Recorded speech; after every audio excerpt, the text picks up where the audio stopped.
Hello student, ये video मैं उन स्टूडेंट्स के लिए बना रहा हूँ जो आने वाले टाइम में डॉक्टर बनने वाले हैं और साथ ही साथ अभी आप लोगों ने 12th का एग्जाम दिया है और नीट का एग्जाम भी आपने दिया होगा। बहुत अच्छा स्कोर आया है आपका और अगर स्कोर अच्छा आया है तो आप एमबीबीएस के लिए भी जा सकते हैं और वेटनरी के लिए भी जा सकते हैं। दो ऑप्शंस अवेलेबल है आपके पास में।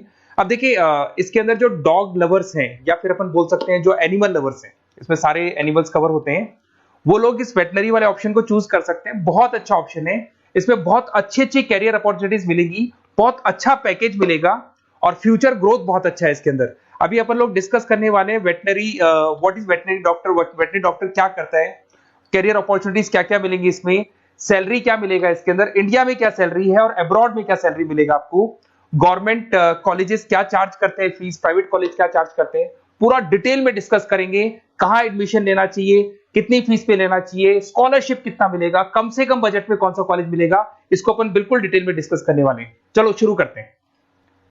अब देखिए, एक वेटनरी डॉक्टर करता है क्या, what the veterinary doctor will do. तो वेटनरी डॉक्टर बहुत सारे काम करता है। डायग्नोस्टिक का काम है, उसका ट्रीटमेंट का काम है, सर्जरी का काम है, प्रिवेंशन क्योर का काम है, इमरजेंसी केयर के लिए आपका जो एनिमल वेलफेयर हो गया, क्लाइंट एजुकेशन हो गया, ये सारे काम को करता है। जैसे अगर अपन डायग्नोस्टिक की बात करें तो एनिमल्स का एग्जामिनेशन करना है, उसका एक्सरे करना है, ब्लड टेस्ट करना है, उसमें वो काम करेगा।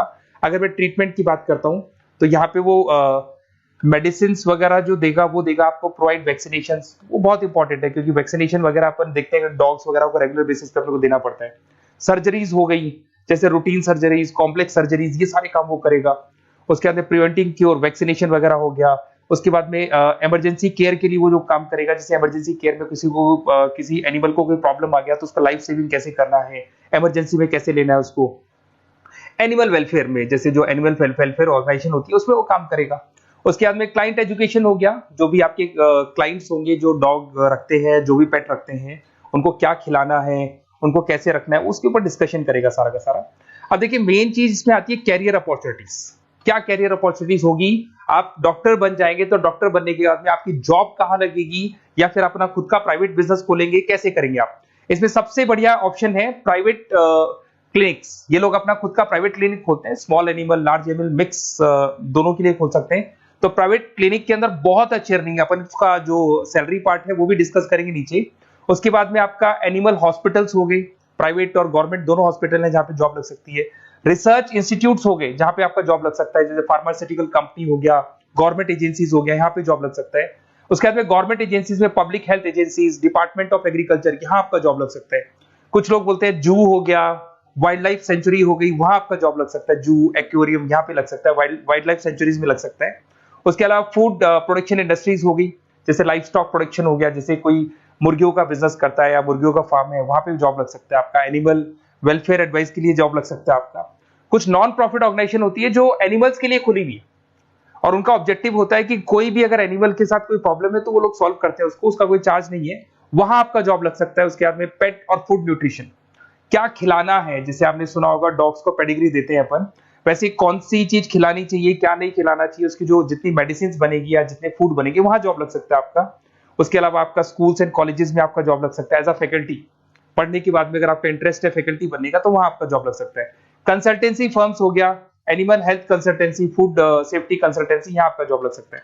देखो ये सारे ऑप्शंस है। उसके अलावा सैलरी पैकेज देखो, अभी मैं जो सैलरी पैकेज की बात कर रहा हूँ इंडिया की बात कर रहा हूँ, अपना जो होम कंट्री इंडिया इसकी बात कर रहा हूँ। फिर अपन सैलरी पैकेज की बात करेंगे, वो अब्रॉड की बात करेंगे। तो सब में अगर आप देखें तो ऑन एन एवरेज ये मान के चले कि आपका 5 लाख से 10 लाख तक का एवरेज जा रहा है पैकेज। अगर प्राइवेट क्लिनिक भी आप खोलते हैं, गवर्नमेंट सर्विस भी करते हैं ना, तो आप ये मान के चले कि आपका पैकेज 5 से 10 के बीच में जाएगा। उसके बाद रिसर्च इंस्टीट्यूट में भी यही मिलेगा आपको, जूस वगैरह के अंदर आपका यही 5 से 10 लाख के बीच में मिलेगा।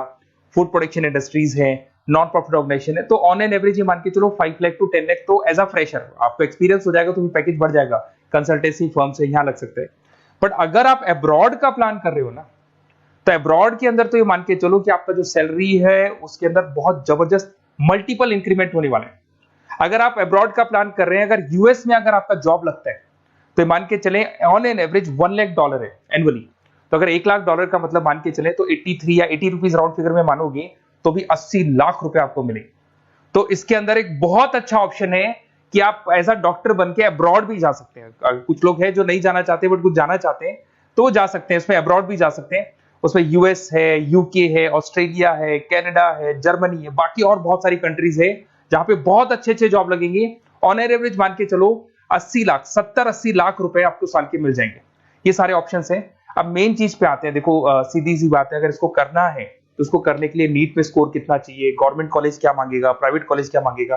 अगर मैं गवर्नमेंट कॉलेज की बात करता हूं तो नीट में मिनिमम 450 का मार्क्स चाहिए आपको। अगर नीट में 450 मार्क्स नहीं है, प्लस आपका 12th में 50% कंपल्सरी है, फिजिक्स, केमिस्ट्री, बायो से होना चाहिए, 50% होना चाहिए, और साथ के साथ नीट के अंदर 450 मार्क्स चाहिए। 5.5 साल का कोर्स है। गवर्नमेंट कॉलेज में अगर आपको मिल जाता है तो सबसे फर्स्ट ऑप्शन यही रखेंगे आप। यहां पर आपका 2 लाख रुपए फीस मान के चलो तो 8 लाख रुपए में आप ये मान लो 8-10 लाख के अंदर अंदर, मतलब मैक्सिमम 10 लाख का खर्चा मान के चलो, इसके अंदर अंदर आपका कंप्लीट कोर्स हो जाएगा अगर गवर्नमेंट कॉलेज मिलता है। बट अगर आपका स्कोर कम है तो मैं आपको एडवाइस करूंगा गो फॉर प्राइवेट कॉलेज, क्योंकि आगे स्कोप बहुत अच्छा है कि वापस जब आप कहीं अब्रॉड जाते हैं या फिर कहीं और जॉब करेंगे तो निकल जाता है सारा पैसा, कोई दिक्कत नहीं है। प्राइवेट कॉलेज के अंदर नीट अपीयर चाहिए। अगर आपका स्कोर कम भी है तो भी चलेगा, नीट अपीयर है तो भी चलेगा। साथ के साथ अगर यहाँ पे ड्यूरेशन देखें तो वही कॉमन रहेगा। बट प्राइवेट कॉलेज में फीस बहुत हाई है। देखो आप 5.5 से लेके 7 लाख पर एनम मान के चलो तो पूरी फीस मान लो कम से कम 30-35 लाख के आसपास फीस बैठती है आपकी। अब इसमें हॉस्टल भी इंक्लूड नहीं है, हॉस्टल का अलग से चार्जेस लगने वाला है आपका। अब मैं जो आपको बताने वाला हूं उसको ध्यान से सुनना। प्राइवेट कॉलेज में बहुत सारे कॉलेजेस हैं जो लोग स्कॉलरशिप पे एडमिशन लेते हैं, बच्चों को पता ही नहीं उन कॉलेज के बारे में। वहां पर हॉस्टल भी इंक्लूड हो जाएगा, स्कॉलरशिप भी मिल जाएगा, और बहुत मिनिमम फीस में आपका एडमिशन हो जाएगा। इतना फीस आपका लगेगा ही नहीं, आप ये मान के चलो। तो उन सारे कॉलेजेस का अपन डिटेल में डिस्कस करेंगे। मेरा नंबर आप लोग के पास है, इस पे जैसे आप कॉल करेंगे तो या तो मैं रिसीव कर लूंगा, अगर मैं रिसीव नहीं करूं तो आप मेरे को मैसेज डाल के छोड़ना, मैं हाथों हाथ डिटेल, मेरे जो डिटेल काउंसलर्स हैं उनसे मैं बात करा दूंगा, वो आपको डिटेल में सारा डिस्कस करेंगे। Okay, best of luck. कोई प्रॉब्लम हो, ये नंबर है मेरा, इस पे कॉल कर सकते हैं। Okay, best of luck.